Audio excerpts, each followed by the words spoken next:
That was really interesting, Neil.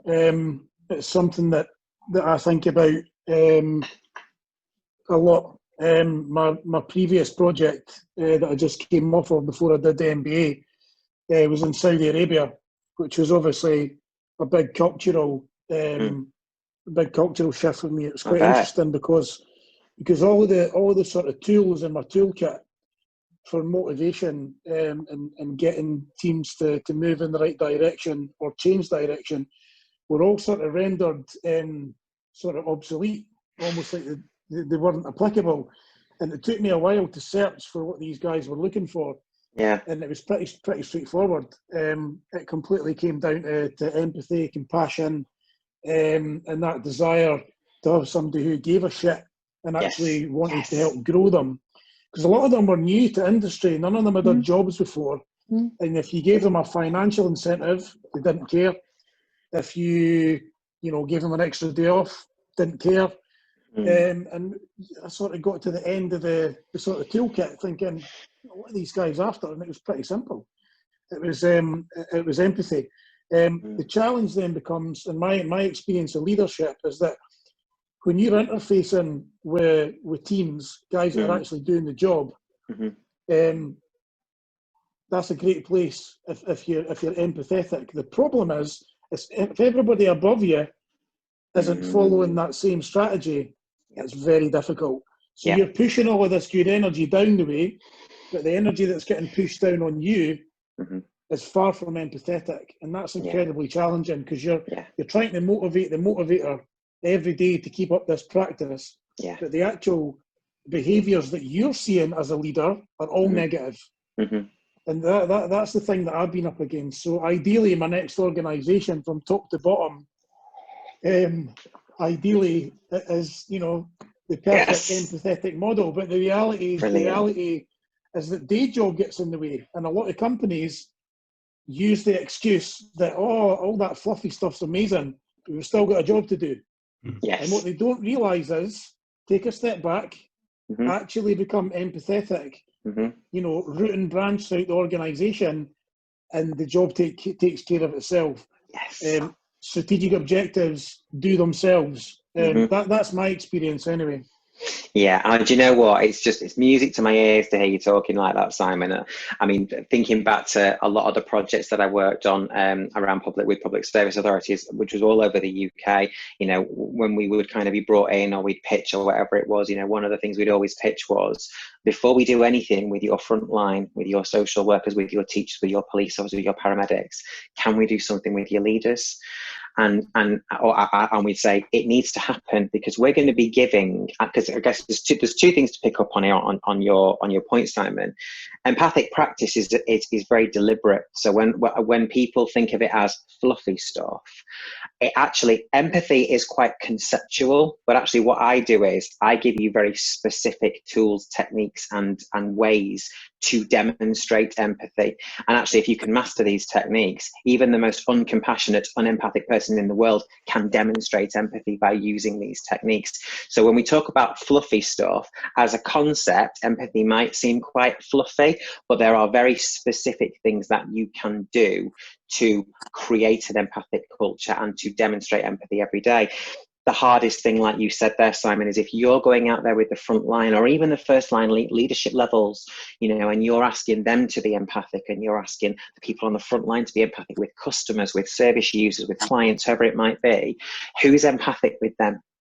Who's empathic towards them? Do they feel that same sense of empathy? And that's always been a big challenge that I've found, especially when I've been working out with frontline teams. And it's a really difficult question for me to answer. If I've got a room full of social workers and I'm trying to encourage them and influence them to be more empathic with their clients, and one of them turns around to me and says, "This is all well and good, Neil, but who empathises with me?" I can't answer it. And it's a really difficult place to be as a practitioner of this stuff. So it's music to my ears, Simon, that you would say it needs to happen from the top down. It's a cultural thing. Yeah, it's quite interesting what you mentioned there about, in my experience, if you're talking to people that are quite cynical, you can still get them to move in the right direction, because the way that you sell it to them is what you've just said, is you say, look, if I give you these tools, you're going to get this result. And even if people are doing it from coming from a cynical point of view, when they actually see that it's effective, then they begin to actually buy into this. Oh, wait a minute. If we're actually nice to people, then we get a better result. Now, the entry to that is quite cynical. It's like, if you do these 3 steps, people will make you more money. If that's what they need to get them on that journey, fine. Yeah. But once you're on that journey, in my opinion, in my experience, I think the penny drops and you're like, whoa, wait a minute, maybe we've not been doing things the right way all of these years. Absolutely. On that point as well. Oh, sorry, Nicola. Yeah. No, sorry, I interrupted you then. I think it's more about, like, from what I've learned, working in a difficult company with hoops to jump through, is taking people on that journey. And when you do empathise and get them on side to get what you want as your end result, not just theirs as well. Whereas probably before, in my experience, I'm very much head down, get job done and go, yeah, look, I've done a brilliant job. When if you take people on the journey with you and show them what you're actually doing and get their input, you come out with a better result and you get them on board and you get the decisions that you want. Yeah, well, absolutely. But you know what, Nicola, you're right in what you say, though, and actually one of the other for many years now, I've used empathy and empathic practice as a tool for engagement, and not just engagement with customers, but engagement within leadership as well. Because very often, what's happening in leadership is we're dragging people rather than encouraging people to come alongside us and walk this path with us. And sometimes it can be, not sometimes, all the time, it's how we communicate that message. And I've seen some, I remember a few years back now, I went to it was a change program that my business was involved in from a training perspective. But we went along to the launch event of this change program, which didn't just include training, it included a whole load of public service reform, and the leader of this function, this department, was a woman who I thought was fantastic. She just got it. She had her finger on the pulse. She was so great, and she was making some incredible changes for this function that were really forward thinking, certainly not stuck in the dark ages like a lot of other public service practitioners. And I went to this event, and all of her staff were gathered in this big auditorium. And I was just stood at the back, just watching. And I watched her get up on the stage, and I watched her talk so passionately and positively about this amazing opportunity we've been given and how fantastic this is and how incredible it is. And, as a motivational speech, it was absolutely incredible. Where do you think she went wrong? She didn't talk about them. She didn't talk about them. Talking at them rather than to them. She didn't talk about them. There was, as much as this was a fantastic opportunity, and it really was, and as much as she was making some massive changes that were really beneficial, they really were, what she didn't do at any point in this was say, even once, do you know what, guys? I know how hard your job is. And making some of these changes is going to be a really good way for us to start turning that around. Just acknowledging what's true for them. That's empathy. Just that one sentence. And she was like, honestly, I felt like she should have had the theme tune to Rocky playing when she marched up onto the stage, because she was so fired up and so positive, and I have a lot of respect for this woman. But when she got off the stage, she walked over to me and she was like, I thought that I'd go better. And I just said, so did I. And I didn't say anything at the time. It was only afterwards that I thought, what you didn't do was acknowledge any of the reality for them. You didn't call that out. And a lot of the time when leaders want to make changes, they feel like they've got to be these pillars of motivational positivity and strength. And yes, that's important, but don't neglect the reality. Don't try and make out like everything is going to be incredible when you've got a workforce that are beaten down, or you've got a workforce that are struggling, or you've got a workforce that have gone through the mill. And that's, right now, talk about topical. Let's absolutely acknowledge how difficult it is for everybody right now. And being a great leader isn't being the great positive thinker. Being a great leader is acknowledging the reality of what's happening right now and using that reality as the catalyst for change. This is where we are now. This is where we want to be. Do you all agree? Absolutely. Then this is how we're going to get there. Too many times I've seen leaders talk about this is where we want to be. Want to be. Goals. Come on, let's go. Market leaders, leading retailer in the digital age, all these great, lovely terms that absolutely mean nothing to people in an organization. What does change mean to me? And this is where, not one leader in an organization needs to take full responsibility of this. It needs to be throughout the leadership population. The CEO might not necessarily, the CEO might have 10,000 people working for them. He can't adjust his message to suit all 10,000 of those people. But every layer of leadership under him can adjust their message to appeal to their fraction, to their part of the organization, and that's where you get that. It's like, actually, I might understand from my boss that this is about us becoming a market leader. What I need to communicate to my people is job security, opportunities, better working conditions, whatever that might be. That's what they care about. They don't care about market leader. And I communicate in that way. And that's being an empathic communicator, because I'm adjusting my message to take into consideration the people that I'm actually communicating to. And that's how I'll influence people, because I communicate in a way that demonstrates I understand their reality. And it might be very different from the CEO's reality. So, but you're absolutely right in what you say, Simon. It needs to be from the top down. And there are things that you can do, very deliberate things that you can do to demonstrate empathy. Not always easy to do. In theory, in concept, they're quite straightforward, but they're not always the intuitive places that we go. They can be quite counterintuitive. Sometimes you just want to say, are you for real? Gee, God, get over it. But again, that's possibly because our armor is huge. We've got like flipping Iron Man suits on that we've developed over years and years of. We're battle hardened from personal experience, from career experiences, from the breaks and the knocks. We've got an Iron Man suit on, but the person that we're dealing with hasn't. They don't see things the way that we do, and actually they may well find things things that we don't find difficult, really difficult. And if we try and diminish their perspective or their worldview, we will do nothing but disengage. So anyway, sorry, I started ranting again then, didn't I? Right. You can see I'm passionate, guys. I hope that's coming across. Anything else? Yeah, I have a question. So back to what Simon said about where he worked and where he hoped to work. So one of the things that I realized that I worked with a lot of managers, but almost none of them was a leader. And to have an empathetic leadership within the organization is almost impossible to find in these difficult times.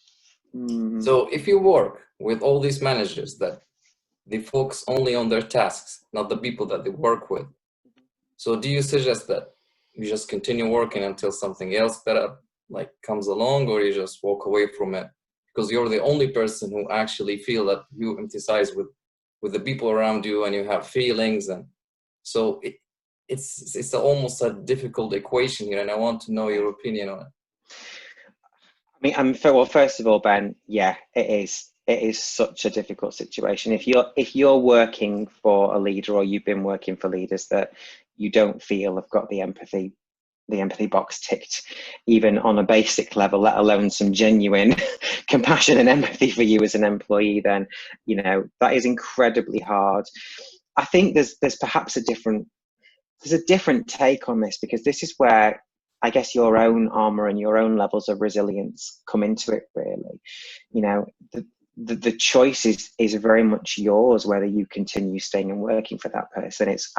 And really it's the resolve that you, for me anyway, in my situation, I have worked for managers that perhaps haven't really been the right fit for me, but I think I'm always conscious that I have a choice. And if I'm going to choose to stay working for that person, then that choice needs to be something that I stand in with conviction. And whether that's because I might not be getting empathy from that person, but there's something else I can learn from them. I can perhaps learn some new skills, some new techniques, and perhaps getting an insight into a different part of an organization or industry that I'm working in. Then, I think if you're going to that's always been my, and I guess it's slightly off topic from empathy. It feels a little bit more around the resilience side of things. You know, my approach would always be to stand firm in whatever decisions I make. And actually, if I'm working with a leader that isn't particularly empathic, well, I actually, can I influence that in any way? You know, because I'm also a big believer in behavior breeds behavior, and I'm a big believer in be the change you want to see. You know, could you being empathic, demonstrably empathic with people around you and people who are reporting to you, is that something that your boss might benefit from seeing? Maybe they just don't know how to be empathic. Maybe they don't get it. And I think that's the other thing as well. It'd be very easy for us to judge those managers, but that's because we haven't put their armor on. We've got ours on, and we're looking at them through our perspective. And that perspective might be that empathy is important and empathy is relevant. And actually, we're judging them based on our own situation. We don't know whether they've never had an empathic leader, or whether they've had any kind of training or enlightenment on empathy. And that's the thing. We've got to be careful of judgment in those situations. Does that answer your question? Yeah. I particularly like the resilience word that you said, and I think that's your kind of limit, how far you can take it before you decide to change the environment and work on something else. Yeah.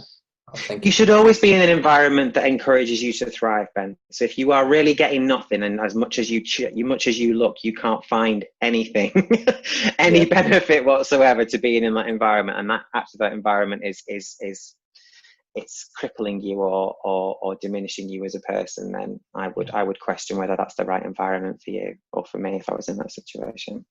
Yeah. Nicola, were you going to say something? No. Oh, sorry. It popped up there. It popped up. Nicola was talking. I wasn't sure whether you were trying to jump in with something. So no. I think one of the things I've taken from this is how important it is to flex your approach to different people, which I've struggled with previously, because I'm very much a spade is a spade. You don't always get what you want. Yeah. I think you get that as you get older, though, don't you? You grow up a bit, learn when to shut up. Do you know what I think you can get as you get older, is you can get a bit more intolerant. Definitely. You get kind of a bullshit filter, don't you? And and I think that's something that and it's part of our armor. It is actually my nice little head plate that I've got here has got a little filter over the nose here that's bullshit. And actually, as much as that can help me at times, there are times when I need to take that off because it's getting in the way. And this is the point. Remember, it's about the backpack. Is the backpack here, or is it getting in the way? Is the armor on, or is the armor off? Because I can't possibly get close to an individual and find out what is going on over there and have a hope of really influencing. I can drag them. My armor's tough. Iron Man can drag anyone. You know what I mean? That's the thing. But do we want to drag people, or do we want to inspire people? Do we want to influence people? And to really do that, we've got to be able to take our armor off and get vulnerable with those people, get vulnerable with ourselves, you know, get our bullshit filter off, bite the bullet and think, okay, I can't believe you're moaning about this again, but I really need to understand what is going on here. And Simon, you made a really great point when you said, you know, you kind of went through all the tools in your toolkit and you ran out of stuff and none of it had worked. And you were like, shit, what am I going to do? And actually, and sometimes all we've got to do is ask that question first. Before we go into our tool bag and try every single thing we've got at our disposal, let's ask, what am I going to do first? That'll be the first question we ask. Because if we ask that question and we really seek to understand what's going on, we'll pull the right tool out first time, maybe. You know, it's just something. Yeah, there's a lot of assumption goes on. Like the groups that I was working with were, you know, young guys, 25-year-old, very male, masculine environment. I thought, right, money, time off, reward, you know, this is the key to happiness. Weren't interested. No. They wanted people to, you know, talk about how they feel, give them a bit of personal growth, because they don't get that from anywhere else in the sort of culture that I was operating in. They don't get that from the sort of male leaders around them in their personal life. So that was quite an interesting experience, and it was a real light bulb moment for me. I had to do a lot of recalibration, a lot of rethinking with that one. I bet you did. Yeah, I bet. Great. So anything else, guys? Anything else that you want to talk about, or any other questions? Anything at all? I think one thing for me is an observation. And I think we all suffer from it from time to time. And I know I do. And I think empathy will play a big part in this, is self-limiting belief. So one of the things that I've always encountered when speaking to people is the limiting factor to unlocking true potential in a lot of instances is self-limiting belief. Yeah. And that comes to past experiences that we've had, that, you know, to your point, Neil, and has developed this armor, and almost it feels like empathy can play such a massive role in removing these self-limiting beliefs and therefore unleashing unbelievable personal and business potential. It's just, as I've been sitting here, it's just hit me on the back of the head like a brick. It's just massive. It is. And you know what, Simon, actually you brought to light probably a really pertinent point that I haven't made. We've talked about knowing what your armor is. We've talked about taking your armor off. That's self-empathy. To be able to empathize with anybody else, to be able to get that vulnerable, we've got to be able to be that vulnerable with ourselves. First of all, we've got to know what our limitations are. And don't get me wrong, you know, it's really important to know our limitations, because we might not be superhuman. Again, another quick example, you know, a very good friend of mine is a cognitive behavior therapist, and she's incredibly passionate about helping people make changes to their lives. She's also a really big animal lover. She's a massive animal lover. So she knows that if she has a client that has issues with animals or has abused animals at any point, that's going to be a bit of a limit for her. But she's aware of that. She knows what her limitations are, and she can choose then. She can say, right, knowing those limitations gives me the power to choose. I can either take this client on and know that I'm going to have to work really a bit harder at being empathic, and I'm probably going to need some help afterwards. I'm going to need some real self-care afterwards to shake that shit off. Or I can say, that's my limit, actually, and I'm perhaps not the right person for you to work with. I'm not the right person to do this job. You know, this isn't about compromising ourselves. Self-empathy and self-awareness and self-compassion and self-understanding is what keeps us safe, and it's what sets us up for success. It's when we put ourselves in situations that we don't know whether we're capable of, or we haven't done the work around those limiting beliefs that allow us to step into that situation with confidence and with conviction and do our best work and bring our whole self to it as well. Self-awareness is such a massive, massive part of that. And actually, part of the training that I do, the sort of the core training in empathic practice is a 2-day program. The first day is self-awareness. We just spend a day getting to know ourselves, understanding what our armor is and what's in our backpack, because I can't give anybody skills and tools to put that stuff to one side if they don't know what it is and they don't know where their own personal boundaries and limitations are. You've got to know that stuff before you can really truly put it to one side and step into another person's shoes and demonstrate genuine empathy. Because that's the other thing as well. If you can't get to a space where you're genuine about it, that's a real risk, because people can smell bullshit a mile off. If this is pretend empathy, if this is blowing smoke up my arse, I'll know. And I'm sure everybody on this call right now knows when smoke's being blown up their arse, knows when they're being paid lip service. We all do. And actually, when that happens, when we get that sense that somebody's paying us lip service or someone's blowing smoke up our arses, that they're lost for good. I'll never trust that person again, you know, because they're a bullshitter or they're disingenuous. I'll never trust that person again. So that's always the other thing as well. The reason why I spend the time that I do working with people to develop their empathic practice, because it's not just a case of switching something on. Because if you're not genuine with it, it's very, very risky.